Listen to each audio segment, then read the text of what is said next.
Police বাহিনীরও মুশকিল হলো ওই অন্ধকার যুগের তারা অ্যাক্টিভ পার্টিসিপেন্ট ছিল, নিজের ইচ্ছায় না, সরকারি কাজ করতে হয়, কাজে কাজ করেছি, আমরা কাজ করছি, আমাদের হুকুম পেয়েছে, করেছি, করতে করতে আমরা ওরকম চিন্তাতে পড়ে গেছি। এবং তোমরা পারবে, না পারার কিছু নেই। এবং যদি অতীতের কোনো কাজে তোমার কাছে অনুশোচনা এসে থাকে, দুঃখ এসে থাকে, এই হলো সুযোগ। এই দুঃখটাকে মোচন করার জন্য এমন কাজ করব, মানুষ ওটা শুধু ভুলে না, এই যেটা নতুন কাজ সেটা দিকে আমাকে স্মরণ করবে, অতীতের প্রশ্ন উঠবে না আর আমার কাছে, তারা পরিষ্কার দেখবে যে আমরা কি করি না করি। এই জিনিসটা করা, এই সরকার অন্তর্বর্তীকালীন সরকার, এটা হাতে খুব বেশি সময় নাই। আমরা অলরেডি 7 মাস পার করে এসেছি। আমরা বলছি ডিসেম্বরে নির্বাচন হবে। কাজে এর মধ্যে যা আমরা করতে চাই, যা আমাদের সামর্থ্য আছে, এগুলো করে ফেলা। কাজে কি কি সংস্কার, আমরা সংস্কারের উপর দিচ্ছি, তোমরাও সংস্কারের কথা বলছো, যে আমাদের যত সংস্কার করার দরকার আছে আমি করে ফেলি। কারোর জন্য অপেক্ষা করে আমাদের কোনো ফায়দা হবে না, কাজটা করতে হবে এবং সেটা আমাদের প্রতিষ্ঠিত করতে হবে। আমি সবার সঙ্গে একটা ঘরোয়া বৈঠক করার জন্য অনেকদিন থেকে চিন্তা করছিলাম, কিন্তু আমার অভিজ্ঞতার অভাবে সেটা করে উঠতে পারতেছিলাম না। শুরু হয়েছিল যখন আমরা ডিসি কনফারেন্স করলাম, আমার খুব ভালো লাগলো যে সবার সঙ্গে দেখা হলো। সঙ্গে সঙ্গে বললাম যে আমরা জেলা পুলিশ সুপারদের নিয়োগ একটা করতে পারি, এরকম খুব ভালো হবে, একটা নিয়মিতভাবে করে দাও। বেশ কয়েকবার বলেছি, মনে হচ্ছে একটা কাজ হবে, কেউ এটা অর্গানাইজ করবে, কিন্তু আমার এটা কথায় কথায় রেখে গেছে, এটা হয়নি। শেষে একদিন সম্প্রতি আবার কথাটা উঠাতে, তো ঠিক আছে এটা আমরা করি। একটু দেরিতে হলো, তো হলো, আমরা সবাই একত্রে বসলাম, খুব ভালো লাগলো সবার সঙ্গে দেখা করে, যেটা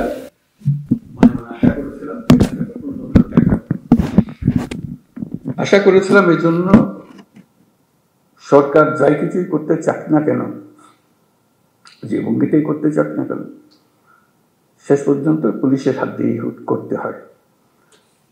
তারা করে দেবে না, তারা এনভায়রনমেন্টটা সৃষ্টি করে। ওই এনভায়রনমেন্ট না থাকলে তাহলে কোনো কাজ আর হয় না। কারণ পুলিশের কথা প্রসঙ্গে বারে বারে আমরা বলছি দুটো শব্দ, আইন ও শৃঙ্খলা। এটাই হলো পুলিশ। কাজে ওই পুলিশের হাতে এটাকে এক্সিকিউট করা, এটাকে এই পরিবেশ সৃষ্টি করা, আইনের পরিবেশ সৃষ্টি করা। আইন যদি না থাকলো তাহলে সরকারও কি, গণতন্ত্র কি, অধিকার কি, মানুষ নাগরিকদের কি, কিছুই থাকে না। কাজে এটাই ছিল মূল জিনিস, যে আমরা পুলিশকে অবহেলা করে কিংবা পাশ কাটিয়ে গিয়ে দেশ করতে পারবো না। তারাই সম্মুখ সারির মানুষ, তারা ক্ষেত্র প্রস্তুত করলে তখন বাকি জিনিসগুলো হয়, তখন বীজ লাগানো হয়, চারা লাগানো যায়, সবকিছু হয়। আইন না থাকলে, শৃঙ্খলা না থাকলে, যত বড় বড় চিন্তাই হোক, যত টাকাই ঢালুন, কোনো কাজে আসবে না। তো সেই জন্যই পুলিশের গুরুত্বটা মনে মনে খুব অনুভব করছিলাম, যে একবার বসি, নিজেদের মধ্যে একটা আলাপ আলোচনা করি, কি করা যায়, কিভাবে অগ্রসর হব। আজকে তোমাদের তরফ থেকে কথাগুলো শুনে খুব খারাপ লাগলো, যে এই অবস্থার মধ্যে তোমাদেরকে কাজ করতে আমরা ঠেলে দিয়েছি, যে করো। কাজ করার একটা পরিবেশ লাগে, সহযোগিতা লাগে, সামর্থ্য লাগে। সেটা ছাড়া, এই ঢাল তলোয়ার ছাড়া আমরা যুদ্ধক্ষেত্রে পাঠিয়ে দিয়েছি যে লড়াই হোক। সেই জিনিসটা আমি অবশ্যই পরপরে এটা নিয়ে বৈঠক করবো, সমাধান করতে পারবো যাই না, কোনো জিনিস সমাধান করতে বড় কঠিন জিনিস হয়ে যায়, কিন্তু চেষ্টা করবো যে কি করা যায়। যদি ব্যর্থ হই, মনে করি যে আমি চেষ্টা করেছিলাম কিন্তু ব্যর্থ হয়েছে, চেষ্টার অভাবে ব্যর্থ হয়নি। এটা প্রথম চোটে মনে পড়লো যে করা। এরকম আলাপ হলে অনেক কিছু মনে পড়বে, যেগুলো আমরা চেষ্টা করব। যদি আমরা বলি যে এটাই তোমাদের কাজ, দেশকে পরিবেশটা সৃষ্টি করা যেখানে দেশ এগিয়ে যেতে পারে, তাই যদি হয়, তাহলে যাদের হাতে পরিবেশ সৃষ্টি করার দায়িত্ব, যাদের কাছে দেশকে তৈরি করার দায়িত্ব এগিয়ে যাওয়ার জন্য তাদের নিজেদেরকে তৈরি করতে না পারলে তাহলে তারা বাকি কাজ হলো না। তো সেই জন্য আমরা অগ্রাধিকার দিতে চাই, প্রায়োরিটি দিতে চাই যে যেটা আমরা পারি। আর কথা বলার আরেকটা কারণ ছিল, যে কারণে বসতে চেয়েছিলাম, সেটা হলো যে আমি সরকারে যোগ দেবার আগেও বলেছি, এখন সরকারে যোগদান পরেও বলছি, বাংলাদেশ একটা মস্ত বড় সম্ভাবনাময় দেশ। আমি বারে বারে এটা অনুভব করি। এটা শুধু রাজনৈতিক মাঠের বক্তৃতার জন্য না, ব্যক্তি হিসেবে, দেশের নাগরিক হিসেবে অনুভব করি যে এটা বিরাট একটা সম্ভাবনা, এবং কিছু কিছু উদাহরণও দিই কেন এটার সম্ভাবনাটা আমি দেখি। কিন্তু সেই সম্ভাবনাটাকে আমরা বাস্তবের দিকে আনতে পারছি না, থেকে যাচ্ছি। আজকে আমরা একটা সুযোগ পেয়েছি, মস্ত বড় সুযোগ, সেই সম্ভাবনাকে কার্যে পরিণত করা। এবং জুলাইয়ের এই অভ্যুত্থানের ফলে সেই সম্ভাবনাটা সৃষ্টি হয়েছে। এই সম্ভাবনার যে পরিবেশ সৃষ্টি হয়েছে সেটাকে যেন আমরা হারিয়ে না ফেলি। কেন হারিয়ে ফেলা খুব সোজা, মুহূর্তে হারিয়ে যায়।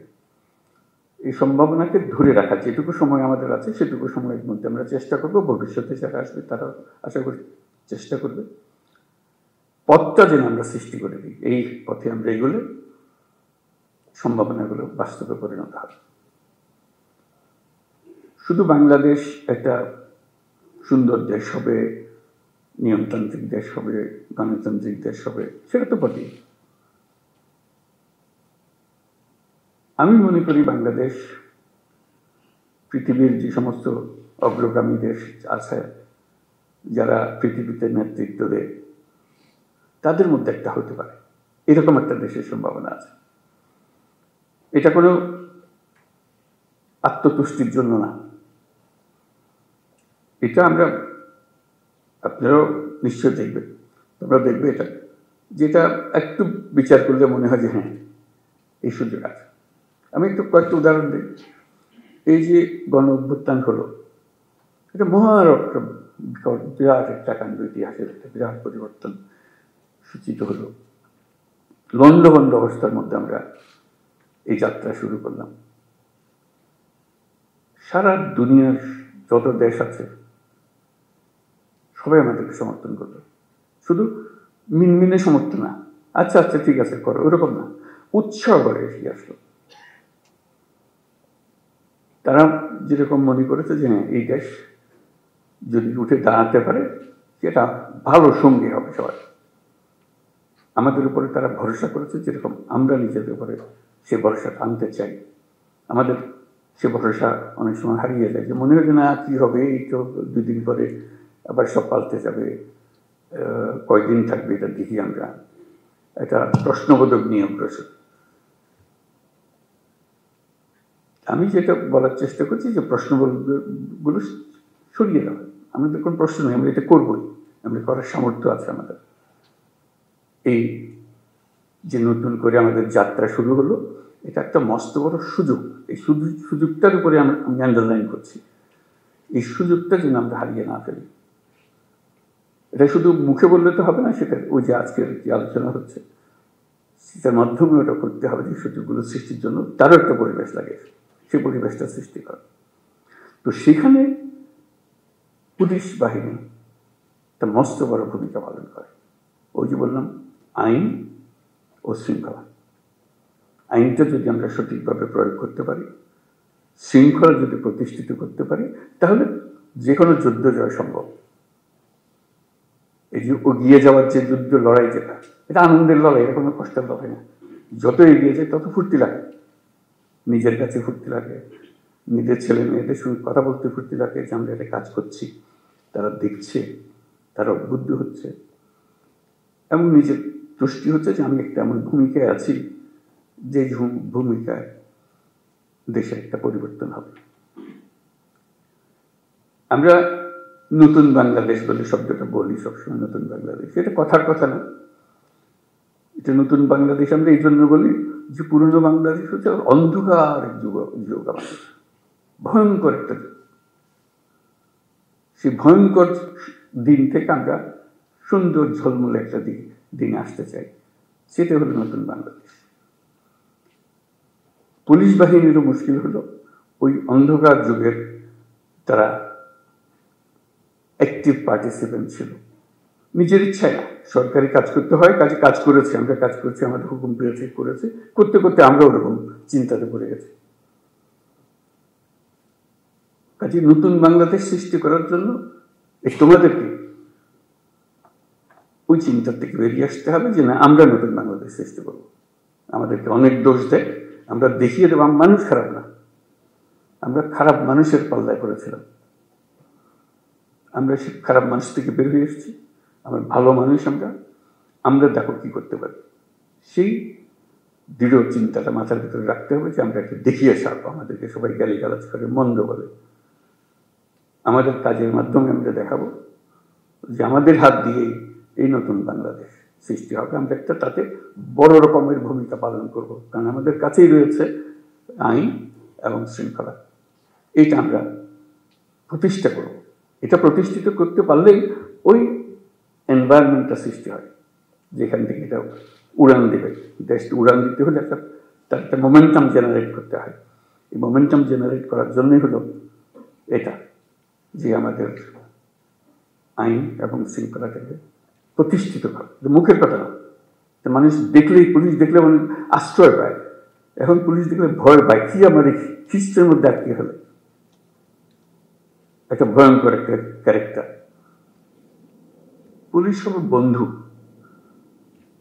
এটাই হলো, কারণ আমি আইনের পক্ষের মানুষ, আমি আইন প্রতিষ্ঠা করার মানুষ, আইন হলো আমাদের সবার আশ্রয়। তো পুলিশ হলো সে আশ্রয়দাতা, যে আমি আইনের আশ্রয় নিয়ে আসছি, আইন আপনাকে সুরক্ষা দেবে। এটা যদি আমরা এই ইমেজটা যদি প্রতিষ্ঠিত করতে পারি, অতীতের সব কথা মানুষ বলে যাব। কাজে এটা নিয়ে কান্নাকাটি করে কোনো লাভ নাই, কারণ সেইটা আমরা বদলাতে পারবো না। সেই 16 বছরের ইতিহাসে আমরা বদলাতে পারবো না। সেই 16 বছরের কালিমা আমার সারা গায়ে মাখা আছে, আমি রাতারাতি পাল্টাতে পারবো না। এটা মানুষ হিসেবে আমি আমার কর্তব্য নির্ধারণ করতে পারি, আমি আমার সম্পূর্ণ নতুন ভাবমূর্তি আমি প্রতিষ্ঠা করতে পারি। এবং যে সরকার তোমাদের নিয়ে কাজ করছে, সেই সরকারের ইচ্ছা যে তোমরা সেই ভাবমূর্তিতে চলে আসো, যাতে করে সবাই, দুনিয়া সবাই দেখে, মানুষ, দেশের মানুষও দেখে আমরা শুধু পুলিশ বাহিনী না, আমরা নতুন বাংলাদেশের পুলিশ বাহিনী। এই ক্যারেক্টারটার জন্য সে দেখলে মনে হয় যে না, এই লোকটা, এই পুলিশটা নতুন বাংলাদেশের পুলিশ।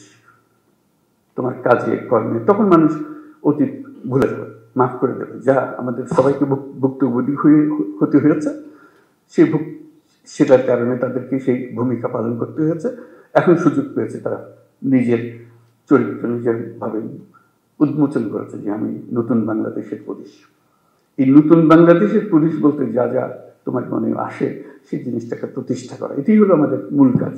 এটা করতে পারলে আমরা আমাদের এই যে সুযোগ সৃষ্টি হলো, আমি যে সুযোগের উপরে জোর দিচ্ছি, অভ্যুত্থানের কারণে যে সুযোগ সৃষ্টি হয়েছে, যার কারণে আমরা নতুন বাংলাদেশের কথা জোর দিয়ে বলছি। মাঝে মাঝে লোকে মনে করে এটাও একটা রাজনৈতিক বক্তব্য, বলতে শুনতে ভালো লাগে কিন্তু অন্তঃশাসন না। আমরা সেভাবে বলার চিন্তা করি নাই, আমরা বাস্তবিক পক্ষে মনে করেছি যে এটা একটা মস্ত বড় সুযোগ। এটা নতুন দেশ, যেমন নতুন দেশ আর আশেপাশের 2-4টা দেশের সঙ্গে পাল্লা দেবে তা না, আমরা দুনিয়ার মাঠে খেলোয়াড়, আমরা ছোট মাঠে খেলোয়াড় না। বাংলাদেশ, ওই যে বললাম, বাংলাদেশ অপূর্ব একটা দেশ। সেই দেশে যারা আমরা দুনিয়ার মাঠে খেলি, আমাদের দিকে দেখে লোকে হাততালি এসছে, বাংলাদেশ নেমেছে এবার, ওরকম চাই, ওরকম এমন করতে পারি। এটাও কোনো বাক্য উচ্চারণ করা মানুষের মধ্যে একটু ভাবনা চিন্তা সৃষ্টি তা না, আমরা বাস্তবে পারি, আমাদের সেই সুযোগ আছে। সেই সুযোগগুলোর কথা বারে বারে বলার চেষ্টা করছি, সুযোগগুলো যেন আমরা গ্রহণ করি।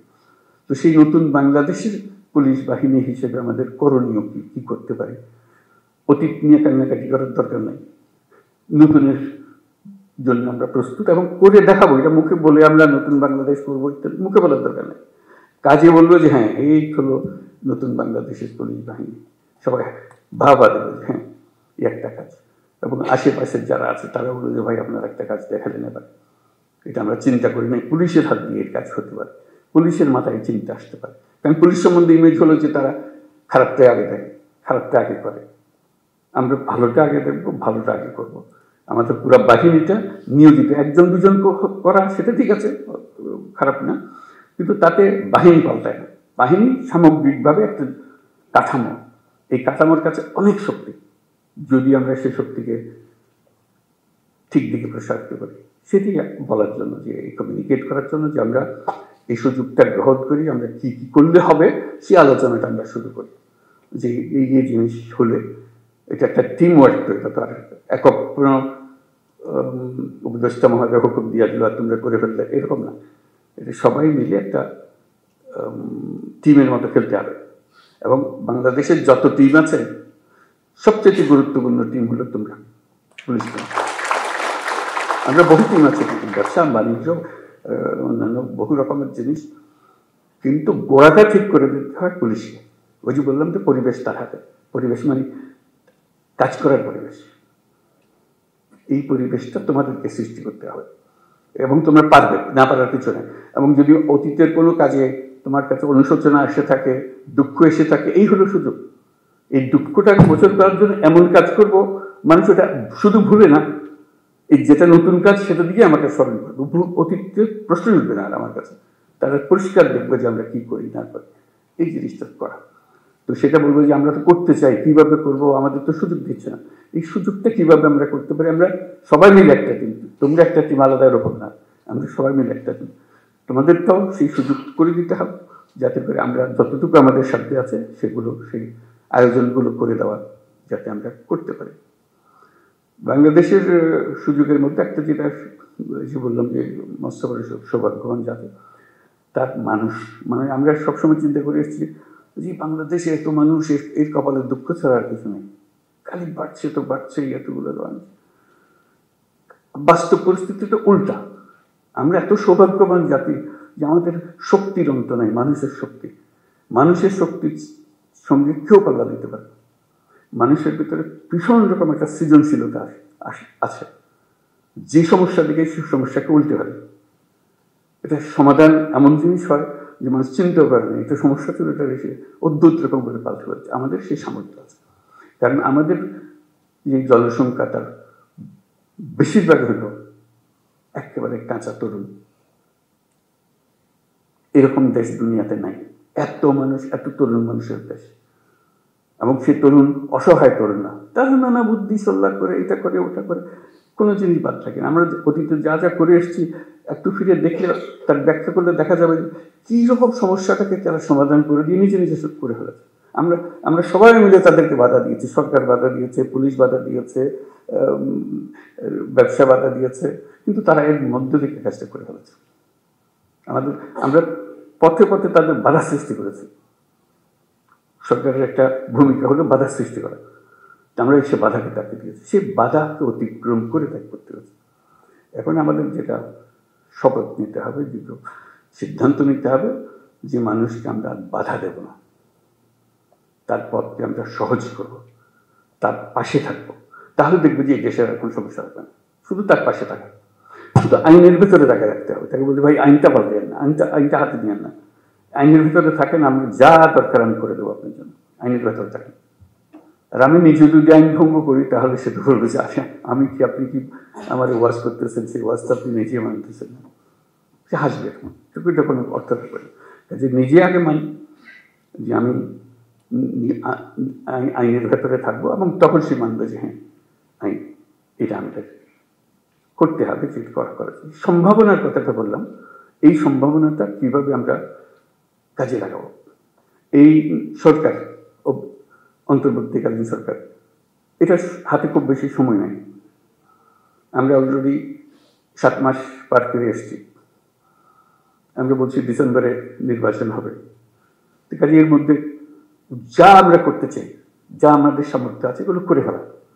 কাজে কী কী সংস্কার, আমরা সংস্কার জগৎ দিচ্ছি, তোমরাও সংস্কারের কথা বলছো, যে আমাদের যত সংস্কার করার দরকার আছে আমি করে ফেলি। কারোর জন্য অপেক্ষা করে আমাদের কোনো ফায়দা হবে না, কাজটা করতে হবে এবং সেটা আমাদের প্রতিষ্ঠিত করতে হবে। যে আমরা সেই অংশটা করব, এটা আশ্বাস দিলাম তোমাদেরকে। তোমরা আমাদেরকে বলো যে আমরা আমাদের পার্টটা আমরা করবো। আমরা এই নতুন বাংলাদেশের নতুন সৈনিক পুলিশ বাহিনী হব। এটা হলেই আমরা ওই ক্ষেত্রটা প্রস্তুত করলাম। এই ক্ষেত্র প্রস্তুত করলেই আমরা থাকি আর না থাকি, এটা দেশ থেকে যাবে, এটা চলবে। অন্যরা মনে করবে যে না এটা সুন্দর চলছে, চলতে থাকবে, সেই জিনিসটা করে। যেহেতু নির্বাচন আসছে, নানা রকমের সমস্যা হবে, নানা রকম চাপ আসবে, তবে ডেসপারেট হয়ে যাবে, আমার ক্যান্ডিডেট জেতাতে হবে, ওর ক্যান্ডিডেটকে জেতাতে হবে। তুমি এখন আইন মানতে চাইলে তোমার উপরে খেপাখেপি করবে যে না কিসের আইন, তুমি আমাকে আইন দেখাও, এসব হবে। আমাদের সেখানে শক্ত থাকতে হবে, আইনের ভেতরে থাকতে হবে, যাতে করে যে সরকার নির্বাচিত হয়ে আসবে সে সরকারের আইনের সরকার যেন হয়। আইনের মারফতে যে এসছে, যে আইন ভেঙে এসছে, সে সরকার কোনোদিন আইন রাখতে পারবে না, কারণ সে ভাঙারই অভ্যাসটা। কাজে এই যে সুযোগের কথাটা বললাম, এই জন্য বললাম এই সুযোগটা হলো এমন যে আমরা যাতে ভবিষ্যতের সরকারটা যেন আইন মানার সরকার হয়, এটার জন্য আমরা নিশ্চিত করতে পারি। সেটারও দায়িত্ব তোমাদের হাতে, যেহেতু নির্বাচনটা তোমাদের হাত দিয়ে হবে। কারো কথা মানার দরকার নাই, না অন্তর্বর্তীকালীন সরকার, না অন্য সরকার যারা নির্বাচন করছে তাদের বিষয়ে কারো কথা বলতে। আইন যা বলে তুমি আইনের ভেতরে থাকো, তাহলে পরবর্তী সরকার আইন মানার সরকার হবে। আর যদি বলছে হ্যাঁ ওরা কি আছে, ওরা তো আসতেছে, ওদের হুতুম মানুষ ছাড়া আমরা কি করব, তাহলে আমরা অন্যদিকে চলে গেলাম। যেই হোক, সে ছাত্রদের দল হোক, সে পুরানা দল হোক, নতুন দল হোক, কিছু হয় না, বলে আমরা আইনের ভেতরে আছি। আইন আমাদের যা নির্দেশ দেবে সে নির্দেশ, আপনারা আইন পাল্টান, আমরা সে নতুন আইন সেভাবে করবো। ওই জিনিসটা যেন শক্ত থাকে, যে আইনের ভেতরে থাকবো, যাতে ভবিষ্যৎ আমাদের আবার এই পুরনো জগতে ফিরে যেতে না। আমাদের শুধু ভয় হলো আবার অন্ধকারে যেন হারিয়ে না যায়। এক মহা অন্ধকার থেকে আমরা পার হয়ে এসেছি, আমাদের কপাল ভালো, ছাত্ররা আমাদেরকে সেটার থেকে মুক্তি দিয়েছে। আমরা যেন আবার এই গর্তের মধ্যে ঢুকে না করি, তাহলে আমাদের আর রক্ষা নেই, আমাদেরকে কেউ আর উদ্ধার করতে পারতো না। তো আজকে খুব ভালো লাগলো আলাপ করে, আরেকটা বিষয় আলাপ করে নিয়ে করতে। তোমাদের তো বিভিন্ন জেলার থেকে এসছো, বিভিন্ন রকম কাজ। অন্য সময় আমি বলেছি, আবার তোমাদের সঙ্গেও বলি সেটা কথা, এক একজন এক একভাবে কাজ করবে, নিজের সৃজনশীলভাবে কাজ করবে। আমার সমস্যা আমি জানি, আমার এলাকার সমস্যাটা কি। উপর থেকে হুকুমের অপেক্ষার দরকার নেই, উপরওয়ালারা হুকুম দেবে নানা জিনিস। আমি আমার জগতের সমস্যাটা দিকে, আমার জেলার কি কী সমস্যা, এটা আমি একটা তালিকা নিয়ে নেবো। এইগুলোতে আমি একটা প্রায়োরিটি দেবো, এই জিনিসগুলো আমি করবো। নিজের একটা ব্যক্তিগত একটা ডিসিশন, এটা আমি করবো। এই জিনিসটা আমি সহজ করে দেবো, এই জিনিসটা আমি করবো। যে সমস্ত জিনিস আমার দরকার, যেমন আমাদের আইন শৃঙ্খলার যা যা বিষয়গুলো আছে, বিশেষ করে নারীদের বিষয়ে এখন জোর আলাপ চলছে, যেটা আমাদের রক্ষা করতে হবে, নারীদের সুরক্ষা দেওয়া। এটা একটা মস্ত বড় কাজ। এটা আমাদের অবহেলার কারণেই এটা ক্রমে সমাজের মধ্যে দ্রুত বিস্তার লাভ করেছে। আমাদের দেশের অর্ধেক মানুষ অসহায় হয়ে পড়েছে, তাদের মধ্যে দৃষ্টি দেওয়ার কেউ নাই। তার রাস্তাঘাটে চলতে গেলে ভয় লাগে, কথা বলে আপনার মেয়ে রাস্তা দিয়ে যায়, সে ভয়ে ভয়ে যায়। এটা কোন ধরনের কথা? এই দেশের একজন নাগরিক রাস্তা দিয়ে যাবে, তার মনের মতো একটা ভীতি টাইম, মানে তাকে তার দিকে তাকালে কি বুঝবে, কোন দিকে তাকালে, না নিচের দিকে তাকালে না উপর দিকে তাকাবো, বুঝতে পারছে না। কোন কাপড় পরবো বুঝতে পারছে না, কোনটা আমি নিরাপদ হবো, আমার নিরাপত্তা কথা। বাপ হিসাবে, ভাই হিসেবে আমাদের তো একটা পারিবারিক দায়িত্ব আছে, তারপরে পুলিশ হিসাবে আমাদের সবচেয়ে বড় দায়িত্ব। আইনে তাকে সমস্ত অধিকার দিয়েছে, সেই আইন তার জন্য দেওয়া, তার হাতে তুলে দেওয়া, যে হ্যাঁ এই আইন আপনাকে অধিকার দেবে, আমি সেই আইন প্রয়োগ করার মালিক, আমি আপনার অধিকার নিশ্চিত করার দায়িত্ব আমার, আমি এই অধিকার নিশ্চিত করবো, আমার এলাকায় আমি নিশ্চিত করবো। সারা বাংলাদেশে কি হচ্ছে এটা তো আমি জানতে থাকবো, কিন্তু আমার হলো যে আমার যে এলাকাতে, আমি তো একটা এলাকার মালিক, আইনের মালিক, আমি হলাম সরকার, আইনের সরকার। কাজে আমার নিশ্চিত করছে সে অধিকার যেন প্রতিষ্ঠিত করতে পারে, কোথাও যেন এটা নিয়ে প্রশ্নটা তুলতে না পারে কেউ। এই নাগরিকদের অধিকার হিসেবে আমার সেই জিনিসগুলো দেওয়া, যাতে করে অধিকার থেকে সে কোনো রকম বঞ্চিত না হয়। তারপরে আরো নানা রকমের অধিকার আছে, সেগুলো যেন আমরা বঞ্চিত না হয় কেউ, সে প্রতিষ্ঠিত করা। বিশেষ করে নারীদের বিষয়টা এসছে বলে আমি উল্লেখ করলাম, এটা খুব গুরুত্বপূর্ণ বিষয়। কারণ তা না হলে আমরা ওই যে বললাম যে বহু সম্ভাবনার একটা দেশ, সেই সম্ভাবনা এখানে শেষ হয়ে যাবে যদি আমরা ওইটুকু না পাই। সংখ্যালঘুদের নিরাপত্তা একই ব্যাপার। নাগরিক হিসেবে তার আমাদের কনস্টিটিউশন অনুসারে যত অধিকার দেওয়া আছে সবগুলো নিশ্চিত করা আমাদের দায়িত্ব, এবং সেই দায়িত্ব পুলিশের মারফতে আমাদেরকে এক্সিকিউট করতে হয়। কাজে পুলিশ হিসেবে যে সংখ্যালঘুর নিরাপত্তা এবং যে কোনো ব্যক্তির নিরাপত্তা, সেই অসহায় গরিব মানুষের নিরাপত্তা, শক্তিশালীর হাত থেকে তাকে বাঁচানো, সেটা নিশ্চিত করা ইত্যাদি, এগুলো যেন আমরা করতে পারি। এই প্রসঙ্গে আরেকটা বিষয় একটু পরিষ্কার করি। আমরা তো বললাম যে আমরা কাজ করব এবং নতুন বাংলাদেশ গড়ব এবং খুব দ্রুত আমরা এগোতে পারবো, সব ঠিক আছে, এগুলো কোনোটাই পেছনে কোনো প্রশ্নবোধক নেই, এগুলো নিশ্চিত একটা বিষয়। কিন্তু এর মাঝখানে আমরা একটা পরিষ্কার মাথার ভেতরে যেন রাখি, আমরা একটা যুদ্ধাবস্থার মধ্যে আছি। আমরা এই 8ই অগাস্টের পরে ভুলে গেছি যে আর যুদ্ধ নাই, এখন যুদ্ধ শেষ, কথা ঠিক না। আমরা একটা কন্টিনিউয়াস যুদ্ধাবস্থার মধ্যে আছি, এটা যেন মনে থাকে যে আমরা যুদ্ধাবস্থার মধ্যে আছি। এই যুদ্ধ অবস্থার থেকে আমাকে জয় জয়ে ফিরে আসতে হবে, বের হয়ে আসতে হবে। এই যুদ্ধটা কিভাবে হয়? পরিষ্কার, লোকে সুযোগ গ্রহণ করে, যারা পরাজিত শক্তি তারা সুযোগ গ্রহণ করে একটা উস্কিয়ে দেবে, একটা কিছু গোলমাল পাকিয়ে দেবে, এবং প্রথম নজর আসবে পুলিশের নজর। তার দৃষ্টিতেই তো সাংঘাতিক, তো আমাদের বিরাট শৃঙ্খলা ভঙ্গের কাজ করবে, আমাদের শান্তি নষ্ট করবে, আমাদের গোলযোগ পাকিয়ে বলবে। তার চেষ্টা হলে একটু গোলযোগ পাকিয়ে দেওয়া। সে তো সম্মুখ যুদ্ধে আসতে পারছে না, সে কথা একটা প্রচার করবে, প্রচার করে দিয়ে একটা মহাকাণ্ড তুলে দেবে যে এই ওকে মেরে হয়েছে, ও কি হয়েছে, ও এইরকম করেছে, একটা কথা, একটা ছবি ছাপিয়ে দেবে, একটা পোস্টার লাগিয়ে দেবে ইত্যাদি। এটা কন্টিনিউয়াসলি চলতে থাকবে, কারণ সেই যুদ্ধ ক্রমাগত তীব্রতর হবে। যতই নির্বাচন কাছে আসবে ততই তীব্রতর হবে, কেন ওই পরিবর্তন হয়ে গেলে আবার তারা মনে করবে যে আমরা আরেকবার পরাজিত হয়ে গেলাম, ওখানে যুদ্ধ পরাজিত হয়ে যায়। কাজে সেই এটা তীব্রতর করতেই থাকবে। ওইখানেও ফ্রন্ট ফোর্স হলো পুলিশ বাহিনী, নজরে রাখা এবং সবার দিকে খেয়াল রাখা। কাউকে সন্দেহ করেছি তার মানে এই নয় যে তাকে এখনই আমাকে কারাগারে নিয়ে, তা না, সেও দেশের নাগরিক। কাজে তার দেশের নাগরিক হিসাবে তার অধিকার আছে, যদি নাগরিক হিসাবে থাকে। আর যদি দোষ করে থাকে তার উপর নজর রাখবে, দোষ করা মাত্র যেন আমি তার ধরে রাখতে পারি, যেটা আমাদের নিরাপত্তা বিঘ্নিত করছে, আমার আইন ভঙ্গ করছে ইত্যাদি ইত্যাদি যেগুলো আছে। কাজে যেটা আমার আন্ডারলাইন করার কথা যে আমরা যুদ্ধাবস্থার মধ্যে আছে, এই যুদ্ধাবস্থা চলতে থাকবে, বিশেষ করে ইন্টেন্সিফাই হবে, ক্রমাগতভাবে এটা ঘনীভূত হবে। এই মেঘ আস্তে আস্তে কালো মেঘ, কাল থেকে আরো প্রচণ্ড বেগের মেঘ, ঘূর্ণিঝড় ইত্যাদি হতে থাকবে। আমরা যদি সতর্ক থাকি তাহলে এটাকে আর বাড়ার সুযোগ দেওয়ার দরকার হবে না। এই প্রসঙ্গে দেখা যাবে যে অনেক অপপ্রচার, এগুলো তোমরা পরিচিত সব অপপ্রচার যে হয়, অপপ্রচারের একটা মহা কারখানা আছে, নিত্য নতুনভাবে অপপ্রচার হবে, তোমাকেও কনফিউজ করে বলবে যে আসল কথা তুই বুঝতে পারতেছ না এটা কি হইতেছে। কাজে সেটার থেকে বাঁচা, এই অপপ্রচার থেকে বাঁচা। অপপ্রচারে কোনো একটা সূত্রপাত হলে তোমার এলাকায় যদি হয়, সঙ্গে সঙ্গে এটা রিপোর্ট করা যে এখানে একটা অপপ্রচার চলছে, এটাকে শিগগিরই এটাকে পরিষ্কার করে ফেলতে হবে, লোকে যেন ভুল ধারণার মধ্যে না থাকে।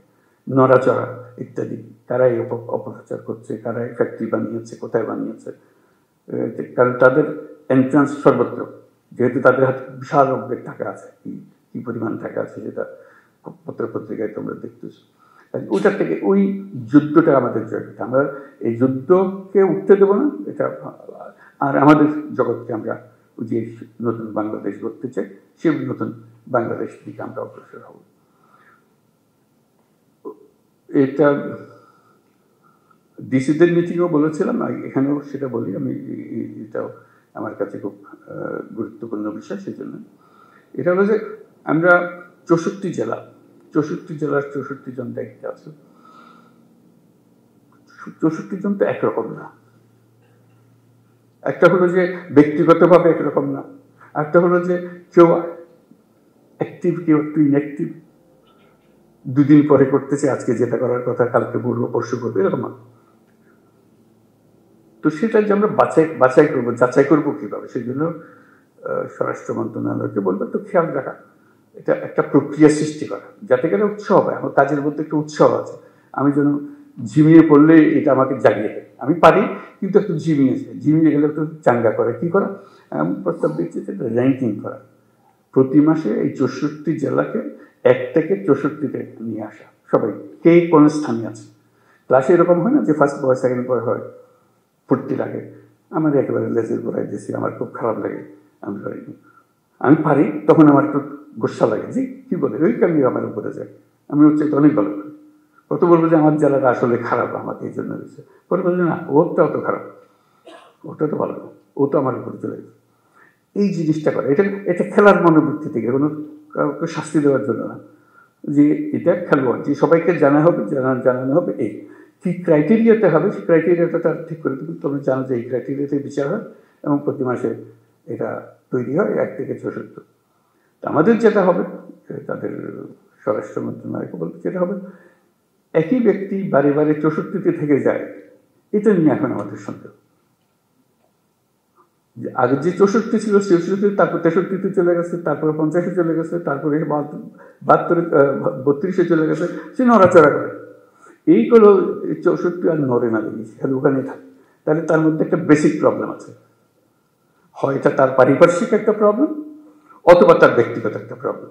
সেটার দিকে নজর দেওয়া, তার একটু সাহায্য করা, যে একটু নড়াচড়া, একটু 2-1 ধাপ উপরে ওঠার চেষ্টা করে, উৎসাহিত করা। কেন এটা উৎসাহিত করা, ইনসেন্টিভ দেওয়ার জন্য, যে আমরা দেখালাম যে কি হলো। ওই শুধু নজর রাখা যে জায়গাতে আছে নিচের দিকে, সেই নিচের দিকে থেকে যাচ্ছে, উপর দিয়ে ওঠার চেষ্টা করতেছে না বা পারতেছে না, তাহলে তাকে ট্রেনিং দিতে হবে, তাকে আরেকজন সাহায্য করে দিতে হবে, যাতে করে একটু উপরে উঠতে পারে।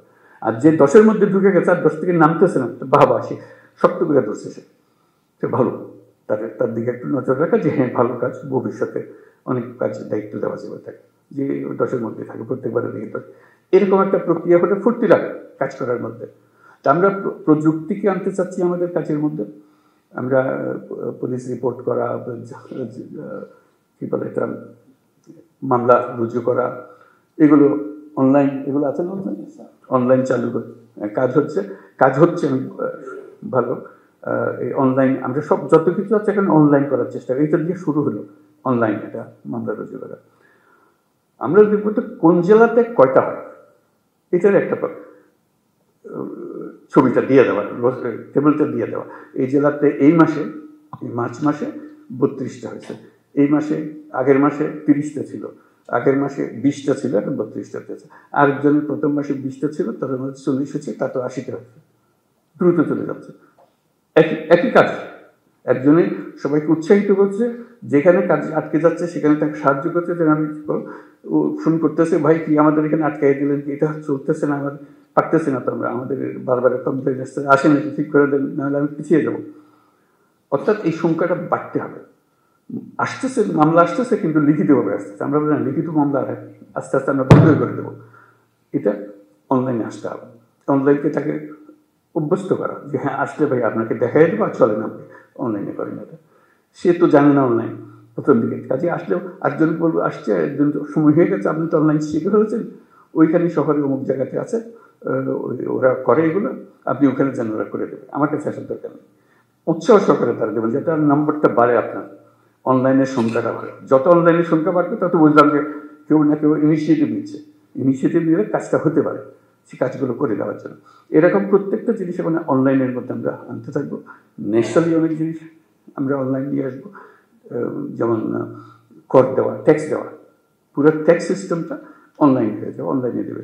অর্থাৎ তাকে সরকারি অফিসের পেছনে দৌড়াদৌড়ি করতে না, এগুলো আছে, দোকান আছে, তার কারণে এখানে আমি ট্যাক্স দিতে পারি, ব্যাট দিতে পারি, যা যা করতে হয়, লাইসেন্স নিতে পারি, সব কিছু দেওয়া আছে। আমার তথ্য দিলে সে আমার লাইসেন্সটা দিয়ে দেয়, খুলে গেছে, তার সঙ্গে আর কোনো সে দোকান সাজাই বসে আছে, আমি শুধু গিয়ে টাইপ করতেছি।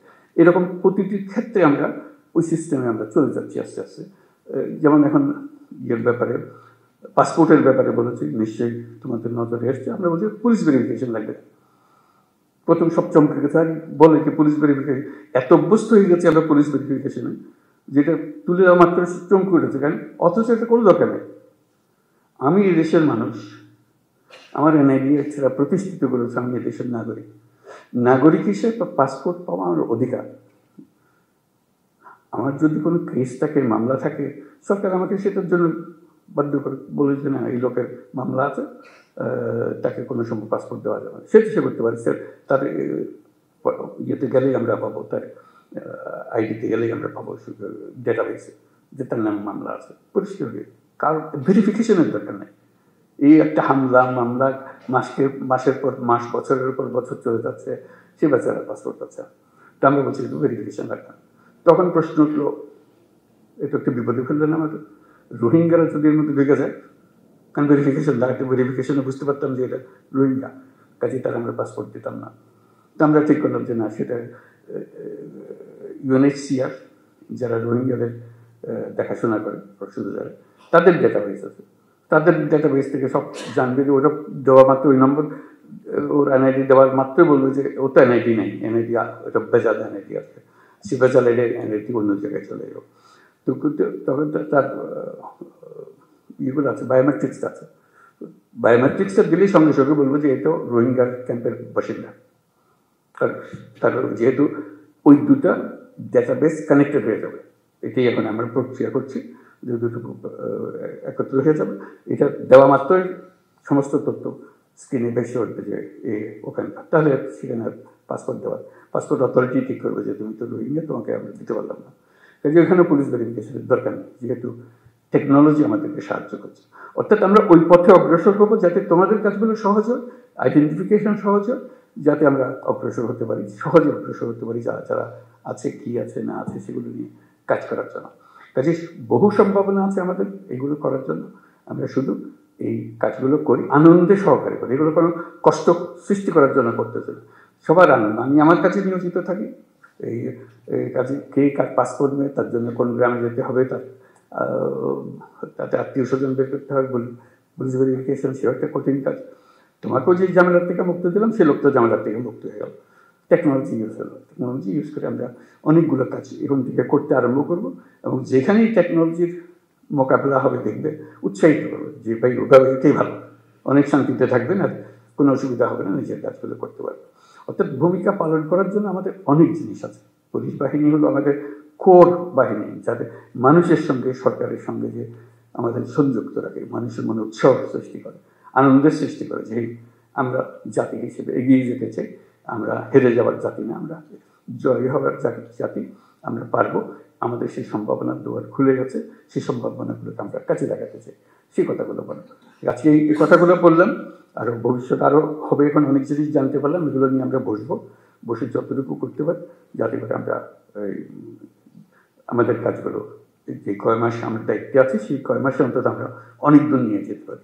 ভবিষ্যতে কী হবে সেটা ভবিষ্যতের হাতে, কিন্তু আমাদের প্রতিটা দিন যেন আমরা মনে করি যে আমরা একত্রে সবাই মিলে বসে দেশের জন্য একটা কাজ করেছে, যেটা দেশকে এগিয়ে নিয়ে যেতে সাহায্য করছে।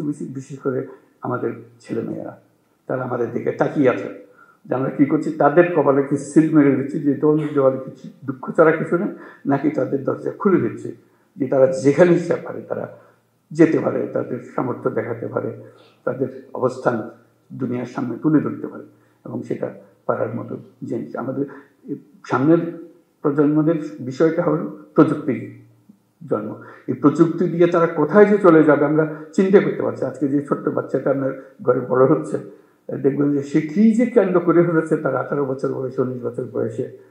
আপনিও বুঝতে পারেন নাই, আপনার ফ্যামিলির কেউ বুঝতে পারেন, সেও বুঝতে পারেন, কিন্তু সে রাস্তা পেয়ে গেছে, যেহেতু প্রযুক্তি তার হাতে এসেছে। প্রযুক্তি একটা হলো যে আলাদিনের চেরাগের মতো, এটা যার হাতে গেছে সে এটা নিয়ে যে কোনো ইচ্ছা যে কোনো জিনিস করতে পারে। আমরা স্টারলিংকের কথা বলছি, যে স্টারলিংক আশা করি কিছুদিনের মধ্যেই শুরু হয়ে যাবে। হয়ে গেলে দেখবেন যে ফার্স্ট ইন্টারনেট, খুব দ্রুত গতির ইন্টারনেট হয়ে গেলে এই বর্তমান যে ইন্টারনেট আছে তার তুলনায় এটা এত গতি, তাতে সমস্ত কিছু হাতের মুঠোয় চলে আসবে, মুহূর্তের মধ্যে হাতের মুঠোয় চলে আসবে, যে যা করতে চায়, আর কারোর জন্য অপেক্ষা করতে হবে। এটা তো একটা টেকনোলজি, এরকম বহু টেকনোলজি আরও আসতে থাকবে, যাতে আমাদের আমাদের হয়তো একটু ধাক্কা খেয়ে খেয়ে এটা শিখতে হবে, কিন্তু বাচ্চারা জন্ম থেকে শিখে ফেলে। কেমনে শিখে, কে শেখাবো আমরা জানতেও পারি না, কিন্তু সে শিখে ফেলছে সব কিছু। 10 বছরের বাচ্চা, 11 বছরের বাচ্চা সবাইকে শেখাতেছে কি হইতে পারে। তুমি পারবে না, আমার তো আমি করতেছি।